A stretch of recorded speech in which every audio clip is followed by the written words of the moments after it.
तो मैं ये जानना चाह रहा था हमारे समाज के senior most advocate L R Ravi बड़े भैया जी से, जो समाज के बहुत अच्छे ज्ञाता हैं, जो 2014 से जो रविदास कल्याण समिति का गठन हुआ इस ज़िले में, और उस समिति से लगातार हमारे पूरे ज़िलों में दौरा हुआ, गांव-गांव में दौरा हुआ और लोग तैयार हुए, और आज हमें सूर्यवंशी महासभा बनाने का ज़रूरत क्यों पड़ा और इसको बनाना ज़रूरी क्यों था?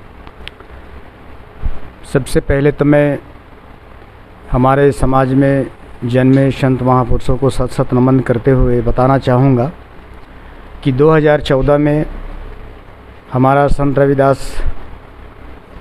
समाज का गठन हुआ, और उस गठन के दरमियान हम लोगों ने 2014 से लेकर आज तक एक एक व्यक्ति से संपर्क करने का प्रयास किए, और जितने भी समाज में रूढ़िवादी था, अशिक्षा था और स्वास्थ्य के बारे में जो लाभ नहीं मिलता था, इस सब के बारे में हम लोगों घर घर में जाके बताना शुरू किए, मीटिंग लेना शुरू किए, सम्मेलन करना शुरू किए, बाबा साहब का जयंती मनाना शुरू किए। इससे आज 2022 में मैं देखता हूं कि कोरिया ज़िला में लगभग, अब तो सरगुजा संभाग हो गया, 60% लोग बदल चुके हैं और हमारे साथ में जुड़े हुए हैं। आज हम लोग को सूर्यवंशी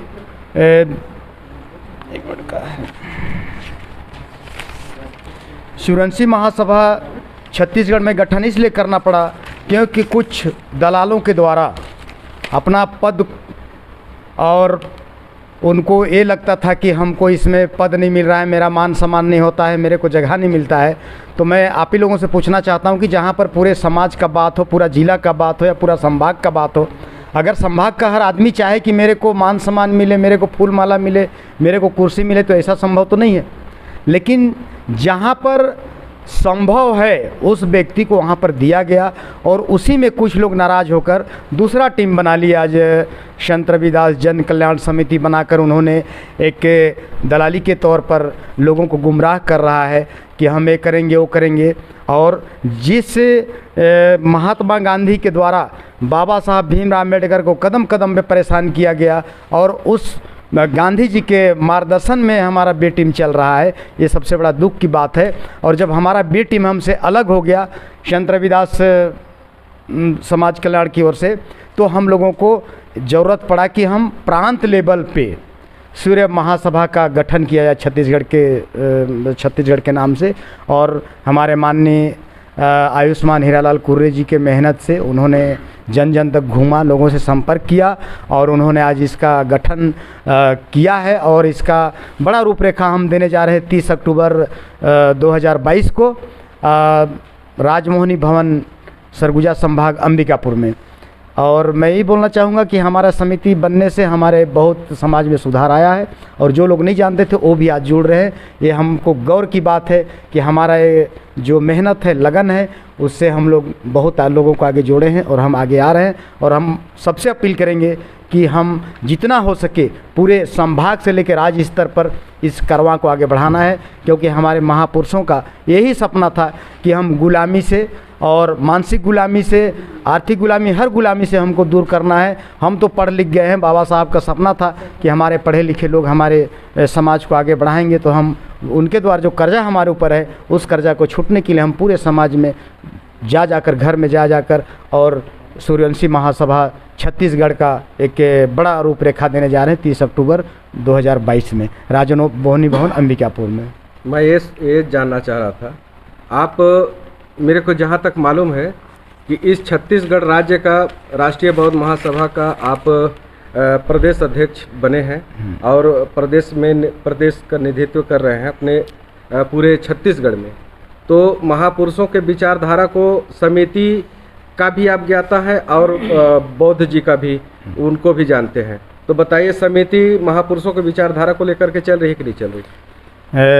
बहुत बहुत धन्यवाद आप क्वेश्चन करने के लिए। आपने जो बोला है, महापुरुषों का विचार को समिति लेके एकदम चल रहा है, और आज समिति जो चल रहा है और जो महापुरुषों का विचार है, आज हमारे कुछ साथी महाकारुणिक तथागत गौतम बुद्ध के जन्म स्थान या उनका जो पारिवारिक जगह था, वहाँ पर नेपाल में घूम के आ गए। ये हमारा समिति का देन है।